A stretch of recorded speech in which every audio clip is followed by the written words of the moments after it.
Hello to all my viewers, this is Magicalamazing, and today's video is going to be on how I made my Cardboard 1911. Videos on how I made the box and the suppressor are coming up soon, so stay tuned. The first thing I'm going to do is sketch a full-scale drawing of the pistol onto a piece of paper. I'm going to be using this picture as a reference for all of the pieces I'm going to be using on my gun. For this particular pistol, I was also lucky enough to have access to an Airsoft 1911 for some more reference. I'm going to start by tracing and cutting out the lower receiver side panels of the gun, two of them that look like this. The strip I'm going to be using to connect the two halves together is 7/8 inches wide, or about 22 millimeters. I've attached the lower receiver side panels together. You can see where I've done that. I've left the top and the bottom of the magazine well open.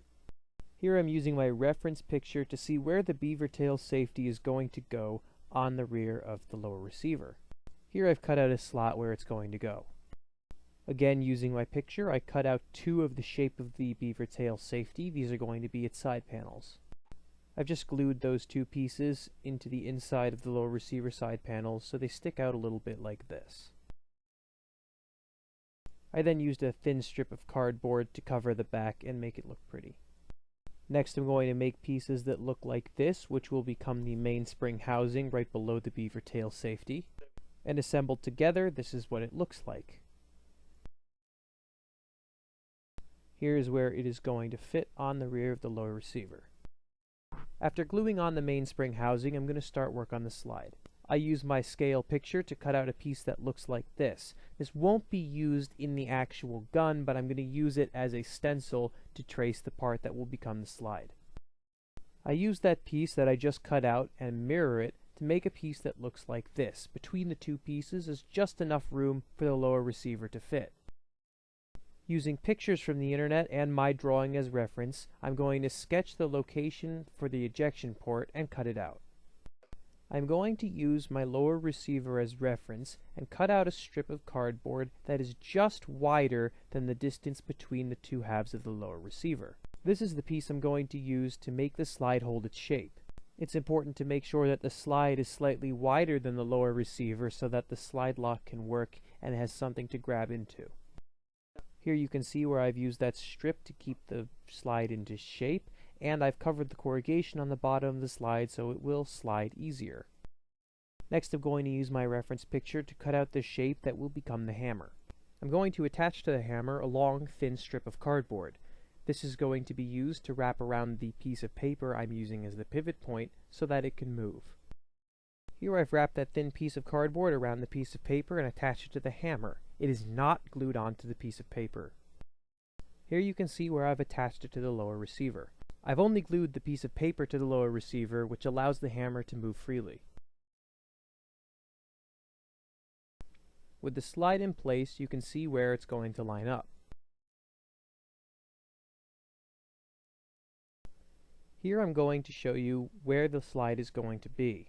To make it so that when you pull back the slide it cocks the hammer, I added a piece of cardboard inside the slide that's just low enough to pull the hammer to its fully cocked position. Next, I'm going to take the slide and add this piece. This is just a U-shaped piece of cardboard with a bit of corrugation removed to leave space for the barrel. Here you can see where I've removed the inside corrugation from the front part of the lower receiver. With that new part added to the front of the slide, we need room for it to go into the lower receiver. This is why I removed that corrugation earlier, so it fits nicely. Next, I'm going to mark on my slide using my picture where the slide lock notch and the safety notch are going to go. This is where I cut out the notches. Note that I only removed the outside layer and the corrugation, leaving the inside layer intact. The barrel consists of two sections of different thickness. The longer part is going to be the width of the barrel that you want sticking out of the front of the gun when you rack the slide. I made the back part thicker so that it would cover up the entire ejection port and not leave any spaces. Make sure that it could slide forward enough to clear the entire ejection port.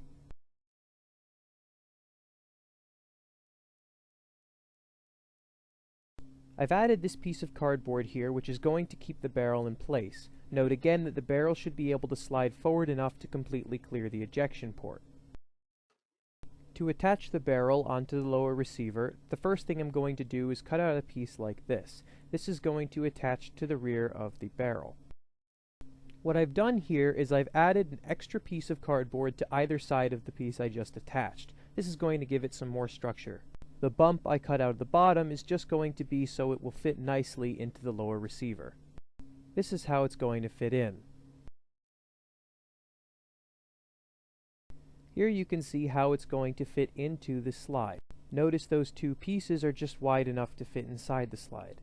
This took some messing around on my part. It probably will for you as well, but I managed to get it so that when the barrel is attached, it will keep the slide in just the right place.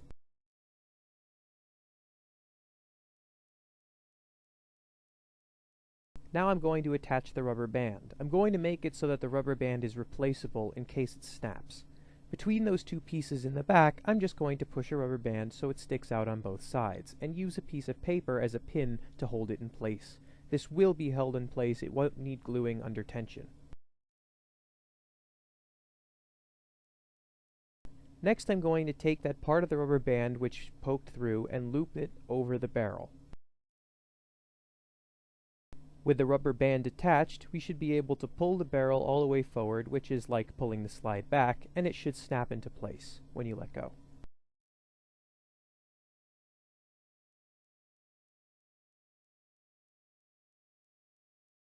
The next step is going to be gluing the barrel in place. I'm going to be doing this attached to the slide to make sure that I'm going to get it just right. You don't have to if you'd like to just do the barrel itself. I'm going to add some glue at the bottom of that piece right there, and just glue it directly onto the lower receiver. Here I'm just making sure everything's lined up and that the slide is going in the right place. I forgot to record this during the building process, so I'm just going to show you how to take off the slide on the completed gun. You're just going to pull back the slide until you can get it behind and over the barrel and pull forward. Simple as that. Once the slide was off, I covered up the corrugation on the inside of the ejection port and put a panel on the rear of the slide. Here's another view of the covered corrugation in the ejection port. Next, I cut out a slot in the rear of the slide, which is going to be just big enough for the hammer to fit in.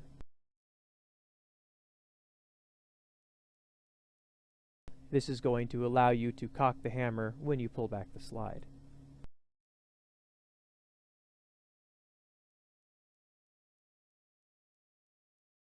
Next, I'm going to use my reference picture to mark out a hole where the pivot for the slide lock will go. I'm going to use a drill to drill through, but I'm not going to drill all the way through, only most of the way. This is so it doesn't end up with a hole on the other side.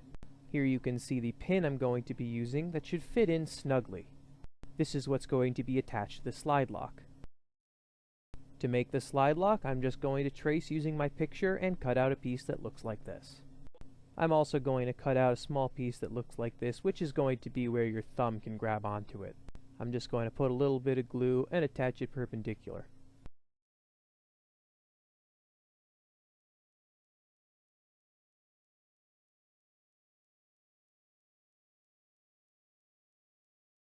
Here I've attached the pin pivot point to the end of the slide lock.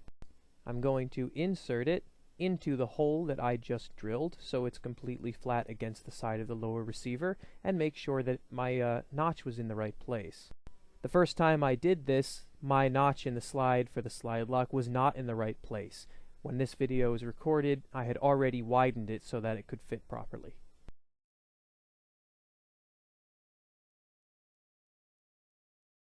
Next, to begin work on the thumb safety, I'm going to cut out a piece that looks like this.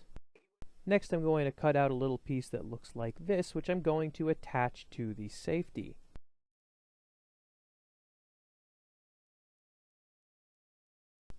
Next thing I did was simply mirror the piece I just made. This is going to be the safety on the other side of the gun.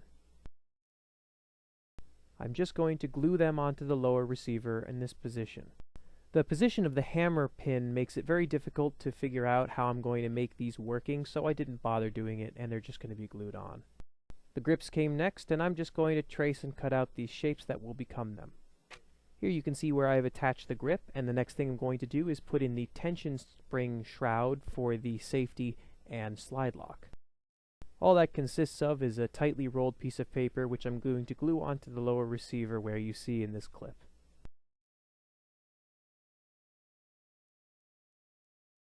Next, I'm going to cut out a tiny piece that looks like this. This is going to act as the visual for the opposite side of the magazine release button. My magazine release doesn't work, so I'm just going to glue this on. I'm going to cut out a few circles that look like this, and these are going to be the decorations for the grips. The big ones in the middle turn into the medallions, and the small ones on the top turn into the screws. Notice where I also attach the magazine release button. The trigger guard consists of a piece of cardboard that looks like this, which is going to be layered to give it thickness. Here you can see where I've attached it to the gun, and I've also layered a strip of cardboard on the outside to cover the ugly layering. Here I cut out a lot of small strips of cardboard. These are going to make up the serrations on the slide. Here's how and where I attached them. It's pretty simple, and they're just glued on. Next, the trigger is just a shape that looks like this. Once again, I'm going to layer it to give it thickness. Here's what the trigger looks like once it's glued in.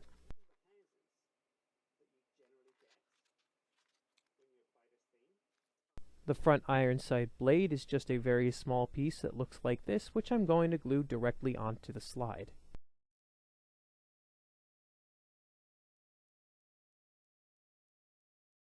The rear iron sight is a tad bit more complicated, and I'm going to cut out 3 pieces that look like this. I'm just going to be gluing those 2 pieces to the top of the long one in this position. Here I've cut out a slot in the rear of the slide, which is going to be where this fits in. The real gun is dovetailed, but mine's just glued.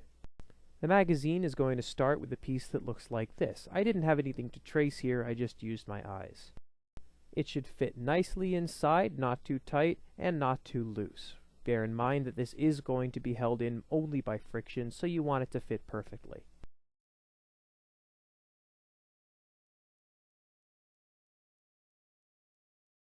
Next, I cut out a strip which is going to attach the back part of the magazine together, just wide enough to fit in the magazine well. I've also punched out the witness holes, which is going to give the magazine just that little bit more flair. When connected together and the feed lips bent in, this is what I came up with. Using my magazine as a reference, I'm going to cover up the rest of the magazine well that isn't being used with a piece of cardboard. The bottom of the magazine is going to be covered up by a strip that looks like this. I double layered it for a little bit of extra strength. Next, I'm going to use a very thin panel of cardboard with a hole just large enough for the barrel cut out in it to cover the front of the slide. Once covered, I'm going to cut out a couple pieces that look like this, which will also go on the front of the slide. Here's how they look.